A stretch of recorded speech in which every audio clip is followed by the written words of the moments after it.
for Information and Broadcasting. Our honorable guest has had the portfolio of Federal Minister for Science and Technology. As Worthy Vice Chancellor has mentioned in his welcome address, the Honorable Minister is very supportive of our university and we have projects worth more than 5 billion with his generous support. Sir, please. बिस्मिल्लाहिर्रहमानिर्रहीम। सबसे पहले तो मैं आप लोगों को कहना है कि आप लोगों ने बोर नहीं होना। तमाम लोग जो बैठे हैं सारे यंगस्टर्स हैं, सारे ज़्यादा 15,000 तो स्टूडेंट हैं इस यूनिवर्सिटी में और आवाज़ एक नहीं आ रही।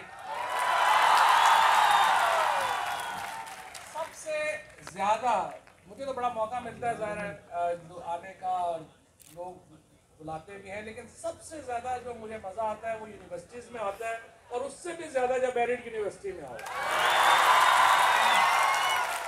कमर साहब हैं यहाँ, डॉक्टर साहब से तो बड़ी दोस्ती हो गई है और बहुत वाइस चांसलर्स भी हैं यहाँ पे। मैं जब साइंस मिनिस्टर बना तो मुझे तो कुछ साइंस का पता नहीं था, मैं तो वकील था। तो फिर मैंने सोचा कि क्या करना चाहिए। तो सबसे पहले मैं कोशिश यही करता हूँ कि हर चीज़ का तो आपको नहीं पता होता, तो आप क्या करते हैं, आप उनके पास जाते हैं जिनको पता होता है।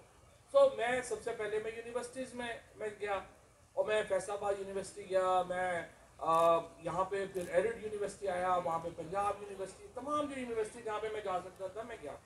और एक्चुअली आई गॉट स्टन्ड जिस किस्म का काम उन यूनिवर्सिटीज़ में हो रहा था, जिस किस्म का काम वहाँ के जो वहाँ की फैकल्टी थी, जो स्टूडेंट्स थे जो वो कर रहे थे। तो मेरा यकीन तो खैर हमेशा से ये है कि अगर मुल्क कोई बदलेगा, पाकिस्तान को कोई तब्दील करेगा, तो वो स्टूडेंट्स करेंगे और यूनिवर्सिटीज़ करेंगे। वो एक इकबाल का शेर है ना कि जवानों को सोजे जिगर बख्श दे, मेरा इश्क मेरी नजर बख्श दे, फर्द को गुलामी से आजाद कर, जवानों को पीरों का उस्ताद कर। ये जो जवान है, ये जो दुनिया बनी है, ये किसने, ये तो 22-23 से आप जैसे लड़के लड़कियों ने बनाई है। फेसबुक, ये जो तमाम आईटी की रेवोल्यूशन हमने देखा है, व्हाट्सएप है, फेसबुक है, याहू है, अमेजन है, इनके जरा बानी तो देखें ना, 22-23 साल के लड़के। तो आप लोग जो यहाँ पे बैठे हैं, मैं आप लोगों को ये बताना चाहता हूँ, पाकिस्तान का मुस्तकबिल, आपका अपना मुस्तकबिल, आपकी यूनिवर्सिटीज और आपके अपने हाथों में। किसी पॉलिटिशियन ने आके पाकिस्तान को नहीं बदल लेना, किसी और मुल्ला ने आके पाकिस्तान को नहीं बदल लेना, किसी और आके बाहर से ब्यूरोक्रेट ने पाकिस्तान को नहीं बदल लेना। अगर पाकिस्तान को तब्दील करना है तो वो पाकिस्तान की यूनिवर्सिटीज और तालिब इल्मों ने करना। जब पाकिस्तान बना था हम एक यूनिवर्सिटी थे, अब 200 यूनिवर्सिटीज, ये 15,000 स्टूडेंट तो आपका है। तो आप अंदाजा लगा लें कि कितना बड़ा इम्पैक्ट है आपका। HEC की भी यहाँ पे बैठी हैं, सेक्रेटरी चेयरमैन बैठी हैं। ये जो यूनिवर्सिटीज हैं, देखिए एक स्टैनफोर्ड यूनिवर्सिटी ने अमेरिका में $3 ट्रिलियन की इकोनॉमी खड़ी कर दी। 3 ट्रिलियन की इकोनॉमी एक स्टैनफोर्ड ने खड़ी कर दी। हमारे जो यूनिवर्सिटी के वाइस चांसलर्स हैं, मैं उनसे दरख्वास्त करूँगा, आप अपने लिए टारगेट्स क्रिएट करें। आप कितनी बड़ी इकोनॉमी में कंट्रीब्यूशन करेंगे हर साल में, 2 साल में, 3 साल में। क्योंकि जो नौजवान आपके पास आ रहे हैं, जो नौजवान हमारे पास यूनिवर्सिटीज़ में और कॉलेजेस में आ रहे हैं, इन्हीं की ऊपर जो ह्यूमन रिसोर्स है, उसी ने पाकिस्तान को भी और दुनिया को भी बदलना है। तो आप लोग अपने लिए टारगेट क्रिएट करें कि आप आखिर करेंगे क्या। तो जब मैं साइंस मिनिस्टर के बना और डॉक्टर साहब के साथ यहाँ पे मैंने बहुत आया, हमने बहुत, आप देखिए जब कोविड आया था 26 फरवरी को पहला केस पाकिस्तान में, एक्चुअली एक ही पहले दिन 3 केस कोविड के निकले थे। हम अपना कुछ भी नहीं बना रहे थे पाकिस्तान में, हम हर चीज़ इंपोर्ट कर रहे थे। हम मास्क जो है वो इंपोर्ट कर रहे थे, हम डॉक्टर्स के ऊपर जो गाउन पहनते हैं वो हम इंपोर्ट कर रहे थे। हमारे यहाँ सैनिटाइजर शॉर्ट हो गए मार्च में। हमने जब ये शुरू किया उस वक्त हमने PCSIR में ये प्रोजेक्ट शुरू किया कि मैंने कहा कि ये हम तो एथेनॉल एक्सपोर्ट करते हैं, तो हम कैसे शॉर्ट हो सकते हैं। पता चला कि जी वो ड्रैप की पाबंदियां लगी हुई हैं। खैर हम वो ड्रैप के पीछे लगे और वो सारा किया। सिर्फ 7 महीने में पाकिस्तान जो हर कोविड रिलेटेड मटेरियल इंपोर्ट कर रहा था, Pakistan became one of the largest exporter of all Covid related material. This is how you create, how you change economies, this is how you create interest in economies. तो ये एक तो मैं आपको कहूँगा। इसी तरह से जो एग्रीकल्चर है, एग्रीकल्चर में एक स्टनिंग काम हो रहा है। मैं देखता हूँ मुल्तान में जो हमारी यूनिवर्सिटी है, फैसलाबाद में जो हमारी यूनिवर्सिटी है, टंडो आदम में जो हमारी यूनिवर्सिटी है, लसबेला है, और ये हमारे यहाँ एरिड जो है, यहाँ पे पाकिस्तान के दिल में जो पीर मैर अली शाह साहब की याद में है, उनका वो मुझे शेर याद आ गया कि किथे मैर अली किथे तेरी सना, गुस्ताख अखियाँ किथे जा लड़ियाँ। तो ये यूनिवर्सिटी जो है, ये जो हमारी एग्रीकल्चर यूनिवर्सिटीज हैं, हमारे मिनिस्टर साहब भी बैठे हैं पंजाब के, और भी हमारे ब्यूरोक्रेट्स भी बैठे हैं। देखिए यूनिवर्सिटीज के साथ एक क्लोज लिंकेज आपकी गवर्नमेंट का होना बड़ा इंपॉर्टेंट है। बट उससे ज़्यादा इंपॉर्टेंट ये है कि जो स्टूडेंट्स हैं और यूनिवर्सिटीज़ हैं, आपका एक क्लोज लिंकेज जो प्राइवेट एंटरप्रेन्योर है, जो प्राइवेट बिजनेसमैन है, उसके साथ हो। अब यहाँ इतनी मुझे बहुत खुशी हुई है ये देख के कि इतनी ज़्यादा लड़कियां जो हैं वो एग्रीकल्चर पढ़ रही, और ये और आप लोगों ने पाकिस्तान की इकोनॉमी में कंट्रीब्यूट करना है। घर नहीं बैठ जाना खुदा के लिए बाद में जाके, ये 9 डिग्री लेके घर बैठ जाए। आप लोगों ने पाकिस्तान की इकोनॉमी के अंदर, और इस वक्त ये जो अभी सारा प्रोसेशन आया था, इसमें आप देखें आपके कौन लोग उसमें कितने जो डिफरेंट जो प्रोसेशन में स्टूडेंट्स है वो डिफरेंट काम कर रहे हैं। कोई जो है लाइफ स्टॉक के ऊपर काम कर रहे हैं, कोई जो है वो एग्रीकल्चर के ऊपर काम कर रहा है, कोई जो है वो साइंसेस के ऊपर काम कर रहा है। अब जब हमने एक स्मार्ट, जो डॉक्टर साहब ने भी जिक्र भी किया, स्मार्ट फॉर्म्स बनाने का। देखिए इस्लामाबाद जो है बड़ी यूनिक जगह है। दुनिया की 63% आबादी इस्लामाबाद से 3 घंटे की फ्लाइट रेडियस में, दुनिया की 63% आबादी। आप जहाज में बैठते हैं तो 63% आबादी को आप 3 घंटे में टच कर सकते हैं। इसका मतलब क्या है? इसका मतलब ये है कि Pakistan can be a great source of agriculture exports, क्योंकि तमाम जो अरब वर्ल्ड है उसने डिपेंडेंट रहना है, उसने इंपोर्ट करनी है एग्रीकल्चर प्रोडक्ट्स।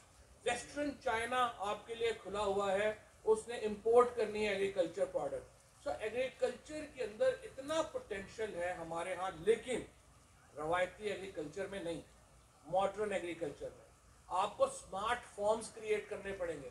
चाहे लाइफ स्टॉक में, अब हम कहते हैं लाइफ स्टॉक, अब बहुत सारे ज़ाहिर आप लोगों में से जो लोग सही जानते हैं, और हमने डॉक्टर जाजेब भी यहाँ पे हैं, जाजेब और उनकी टीम के साथ मिलके जो हमने मॉडर्न फार्मिंग के एक पूरे स्मार्ट क्रिएट किए थे, फॉर्म्स क्रिएट किए थे। आप लोग यहाँ से निकलेंगे, आपके पास 2 रास्ते हैं। तो जाहिर है आप लोगों में से बहुत सारे जो है नौकरी में जाएंगे और जॉब्स करेंगे, उसमें कंट्रीब्यूट करेंगे। लेकिन असल काम एक बहुत बड़ा जो अभी नहीं हो रहा वो ये है, आप में से बहुत सारे लोग जाएं और अपनी कंपनियां क्रिएट करें। आप अपनी कंपनी क्रिएट करें और उस कंपनी को एडवाइस करें किसानों को कि उन्होंने जो लाइफ स्टॉक फॉर्म्स बनाने हैं वो कैसे बनाएं, उन्होंने जो अपने स्मार्ट फॉर्म्स बनाने हैं वो कैसे बनाएं, वो कौन सी प्रोडक्ट वहां पे बीजें और उसको कैसे बेचें। ये काम होगा पाकिस्तान के अंदर एग्रीकल्चर का। तो फिर जाकर के आपकी एग्रीकल्चर तब्दील होगी, जब आपका जो स्टूडेंट है, जो आपका स्किल्ड, जो आप लोगों ने यहाँ पे पढ़ा है, और खुदा के लिए सिर्फ जो यूनिवर्सिटी का सिलेबस है वही ना पढ़ते रहा करें। अब दुनिया में इतनी किताबें, इंटरनेट, आपके जिसके पास इंटरनेट है, पूरी दुनिया की रिसर्च उसके सामने है। सो आप लोग सिर्फ यूनिवर्सिटी की किताबें नहीं, दुनिया में जो बड़ी किताबें हैं उनको भी पढ़ा करें और देखा करें वहाँ पे क्या हो रहा है, दुनिया में क्या हो रहा है। दिमाग जो है उनको सिर्फ जो इंतहा पसंद होते हैं वो छोटे दिमाग रखते हैं, जो वसी दिमाग होते हैं वो सारी चीज़ों को पढ़ते हैं, सारी चीज़ों को आगे लेके चलते हैं, सो दैट आपको मुख्तलिफ पॉइंट ऑफ व्यूज़ मिले, मुख्तलिफ जगह मिले, आपको पता चले इस वक्त बाकी दुनिया में क्या हो रहा है। इजराइल में एग्रीकल्चर कैसे तब्दील हो रही है, हिंदुस्तान में एग्रीकल्चर के ऊपर क्या हो रहा है, अमेरिका में क्या हो रहा है, बरतानिया में, फ्रांस, जर्मनी, इनमें क्या हो रहा है। These are very important topics for you जिनके ऊपर आपकी ग्रास्प होनी चाहिए, और फिर आप इसको जब प्राइवेट एंटरप्रेन्योर और यूनिवर्सिटी यानी जो ये आपस में मिलेंगे तो पाकिस्तान की जो मुस्तकबिल है वो तब्दील होगा। तो एक दफ़ा फिर डॉक्टर साहब मैं आपका शुक्रिया अदा करना चाहता हूँ, आप सब लोगों का शुक्रिया अदा करना चाहता हूँ। इंशाल्लाह पाकिस्तान का मुस्तकबिल शानदार है क्योंकि आपका मुस्तकबिल शानदार है। बहुत शुक्रिया।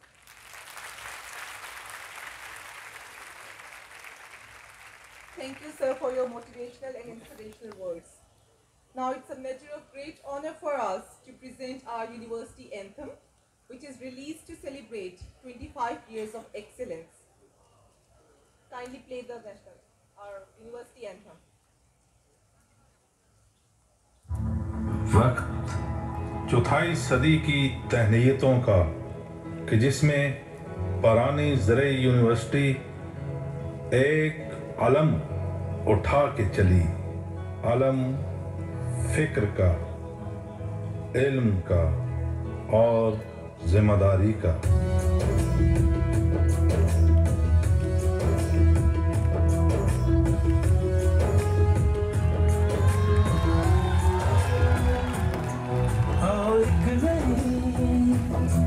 सुबह उजालने चले, आओ इस माटी का नीचे सख्ती से मना किया इधर से भाई, हाँ इधर से उतारने चले, फर्ज एक अहद का, अहद दूसरों के लिए जीने का,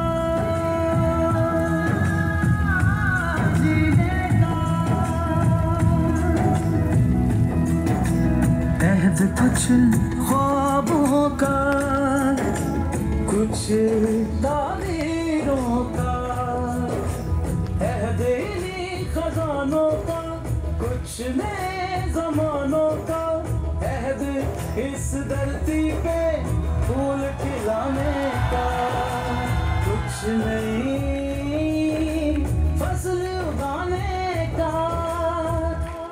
वक्त चौथाई सदी की तहनीयतों का कि जिसमें परानी ज़रे यूनिवर्सिटी एक अलम उठा के चली, अलम फिक्र का, इल्म का और जिम्मेदारी का।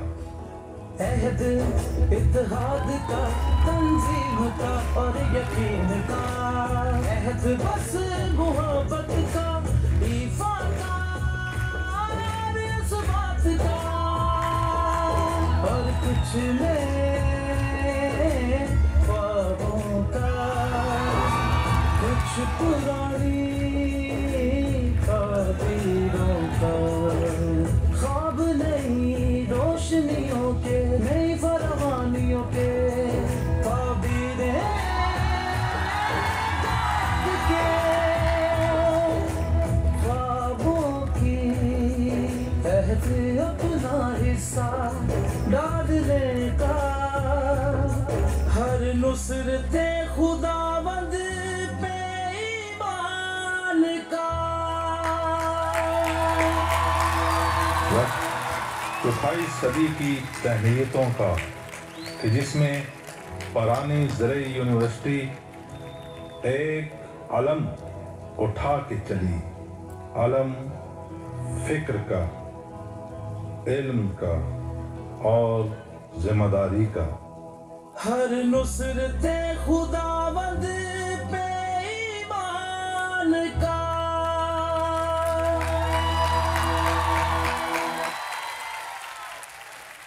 I hope that you have thoroughly enjoyed the anthem.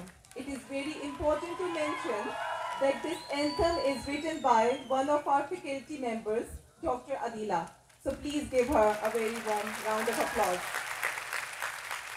Okay, ladies and gentlemen, now it's time to invite a very visionary and foresighted man of science, Professor Dr. Khalid Mahmood Khan, Sitara-e-Imtiaz, former Vice Chancellor, Peer Meher Ali Shah, Arid Agriculture University, Rawalpindi, former Chairman, Pakistan Science Foundation, former Secretary General, Pakistan Academy of Sciences. Currently, he holds the prestigious position of Secretary General, Network of Academies of Sciences, of Islamic countries, and he is also President, Pakistan Academy of Sciences.